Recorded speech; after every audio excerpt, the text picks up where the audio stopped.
time for the Luke Howard Show. It is, of course, the one and the only show. So let's welcome Luke Howard. Thank you. Oh, thank you.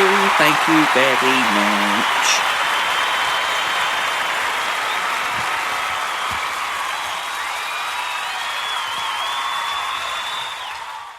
It's so lovely to have such a kind audience.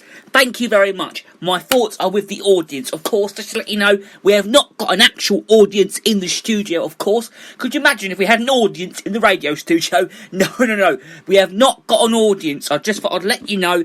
It's recorded audience. It's a audience that you get on a thing where I just press the thing and then it plays through. So just to let you know, because of course. You might think we've got an audience. We have not got an audience. So you finally found out after all this time on the one and the only show, the Luke Howard Show, I've actually not got an audience. It's actually coming from my microphone set. So, yes. Good morning. It's another show, another day. Hope you all had a wonderful bank holiday weekend. Hope you enjoyed it as much as I did. Of course, on this show, of course, we had a great time yesterday. We sure did, with music, chats, and a whole lot more. Really hope you enjoyed it. It was great. Absolutely brilliant. So, on the show today, we are going to talk about Dominic Cummings and the news about him all over the weekend. Oh, do you know what? Let's talk about this now then, shall we? Let's talk about this now. I just think it's pathetic for someone who's got coronavirus symptoms to then get in his car, jump in his car with his wife and his 4-year-old kid and drive all the way up to Durham to her parents' house when he's got it.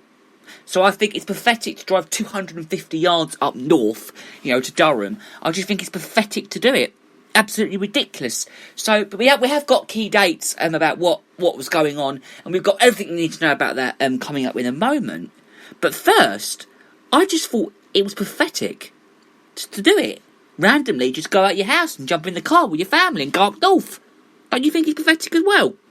Because I do. I think it's not right, to be honest. And then Boris Johnson, very good idea, got this big lorry with a big screen on it, went up to the house in Durham and, stood outside the house and played the video thing, and I think that's of his lockdown message that he did, which I thought was a very good idea. So, let's talk about it now, because Dominic Cummings was under huge pressure the other night to explain that 2 trips which defied lockdown rules that he helped draw up.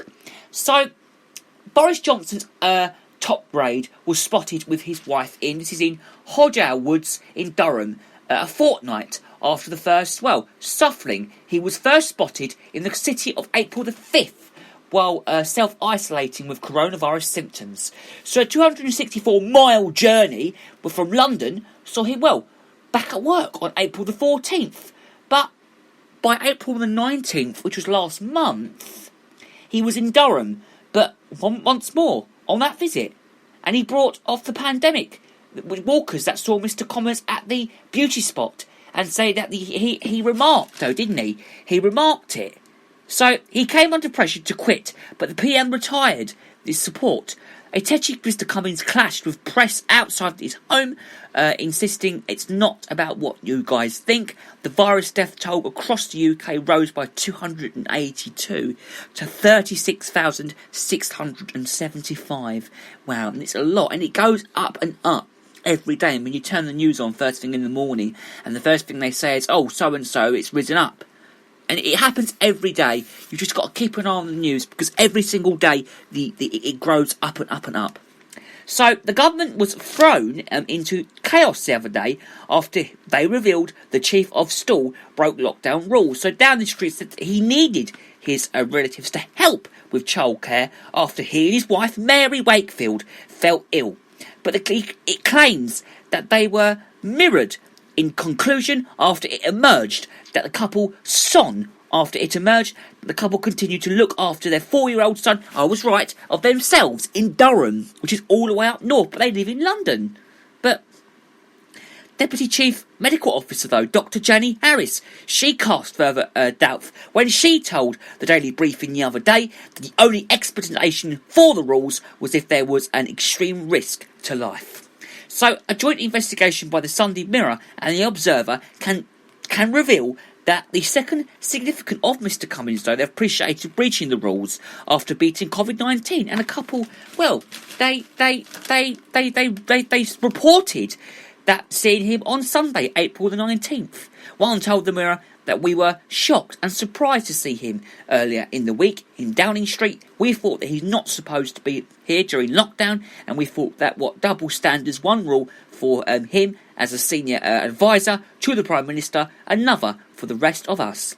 The witness said that Mr. Cummings in his trademark Ben that was, well, walking with the woman, and they believed to be that his wife, Minster's. Instead, Mr. Cummings had stayed put with his family at his family property in Durham during his first visit to self-isolate for 14 days.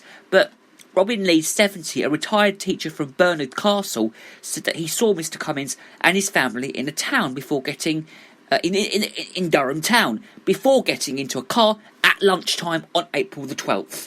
So April the 12th. When was April the 12th? That was Easter Sunday, wasn't it? Yeah, Easter Sunday. So strict lockdown rules were still in place, and the family were 30 miles from his parents' home. Mr. Lee said that I was gobsmacked. They looked as if they'd been for a walk by the river, and he didn't seem right.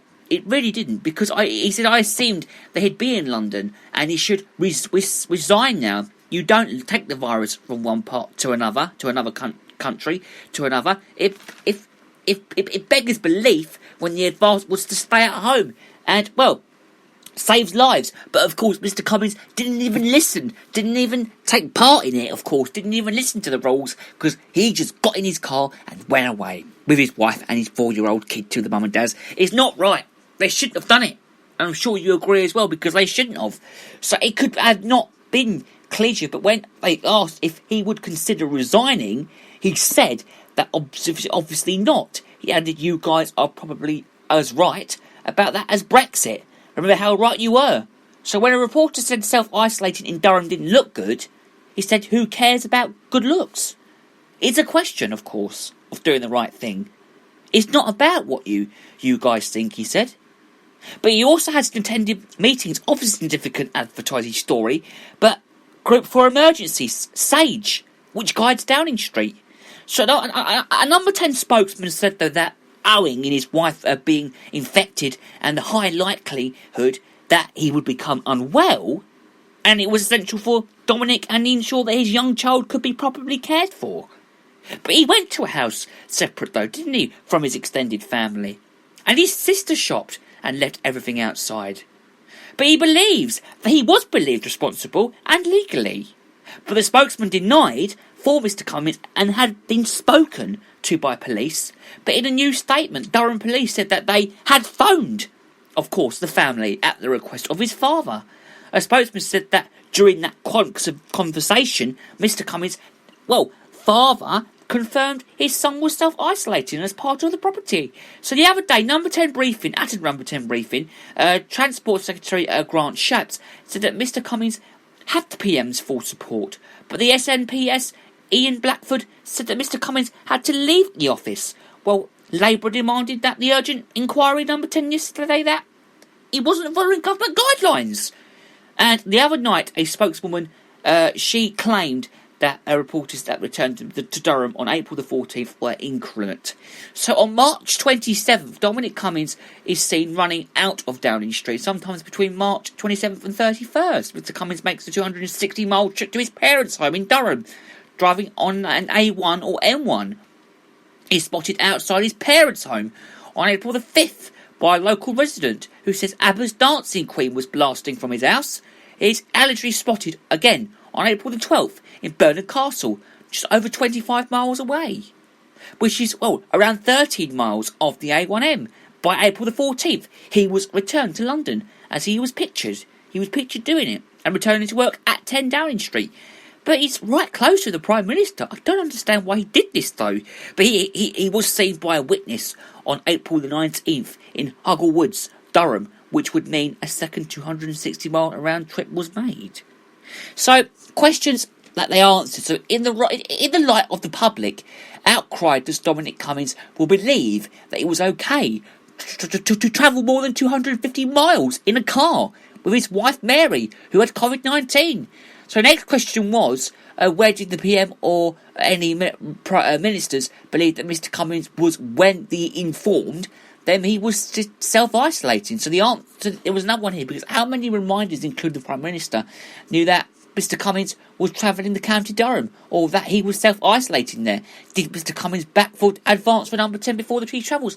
So the key dates, okay, let's go to key dates now, because on March the 18th, at his Downing Street briefing, PM says that everyone must follow the advice household to stay home for 14 days if anyone has the symptoms, including children, and should not be left under older relatives. So March 23rd, strict lockdown rules imposed and essential travel only. Boris Johnson says on the TV going to family homes allowed only in exceptional circumstances, and has to leave food or medicine at their door. March the 27th, Cummings is seen running along Downing Street shortly after Boris Johnson. Now, I saw the video footage about this yesterday. And Health Secretary Matt Hancock confirmed that it was to have a coronavirus. So the weekend of March 28th and 29th, Cummings said to have developed coronavirus symptoms, and on the 30th, Downing Street confirmed that Cummings is self-isolating. On March 30th to April the 6th, the Period family had virus symptoms and said that Cummings' wife Mary Wakefield, who makes no mention of the trip but tells of challenges of caring for her son. Now, on the 31st of March, last day of March, Cummings' family spoken to by the police after he and his family travelled up to Durham. Police said that officers made contact with the owners, who confirmed the individual in questions and was present. So Downing Street has denied police that were involved, adding that Cummings went to house near to, but separate from his extended family. So by April the 3rd, Matt Hancock tells Downing Street briefing that staying at home is not a request and it is an instruction. So on April the 5th, Cummings was seen at a parent's home. Scotland's chief medical officer quits by breaking lockdown. Boris Johnson was taken to hospital as well. So April the 10th, Deputy Chief Medical Officer Jenny Harris says that being took ill to look after a small child is an exceptional circumstance. So on Easter Sunday, Cummings is spotted in Bernard Castle. By April the 40th, questions raised about the social distancing after Cummings was pictured with Downing Street aid. By April the 16th, new guidelines allows driving to countryside for walks. So April the 19th saw Cummings seen in woods near family's Durham home. May the 5th, Professor Neil Ferguson quits as scientific advisor over lovers' visits. May the 22nd, Friday last week, news breaks in Mirror and Guardian of Cummings' trips. And on Sunday, visiting friends of family in their own homes remains off limits. And, so terrible story. And we'll keep you updated on it, because news also continued on the other side of the page. Are we going to talk about this today, or should we talk about it tomorrow? I think we should talk about it tomorrow, because I do want to get to the stories that I was actually going to talk about today anyway, because I want to talk about Dial a Surprise. So I think we'll continue by talking about Cummings on the show tomorrow. So we'll leave it there, because I wanted to talk about Kate Garraway now. She's going through a living hell as her husband fights for his life. So, fellow Good Morning Britain host Piers Morgan has said that the presenter has been keeping her colleagues updated on the progress of Derek Draper, who has been in intensive care with COVID-19 for 7 weeks. So Morgan told viewers that he had not talked about it much on air, because Kate is going through a living hell, like many people. He added that we can all just hope and pray that he comes through, but it's been very, very difficult for Kate and her family. Mr. Draper, a former advisor to Labour's Peter Mandelson, he remained that in a critical and inhospitable condition the other day, and he has been married to 14 years to Kate Garraway. She's 53 years old, by the way, and she has been taken time off from GMB and of course Smooth Radio. They have 2 children, and we wish him the very best, because he is still in intensive care, and we hope he is very well. We have to keep you updated on that as well. So I want to talk about the Chelsea Flowers show from last week. So Sophie Rayworth was among BBC presenters hosting the year's Chelsea Flowers show from their own gardens, as the annual event is held virtually.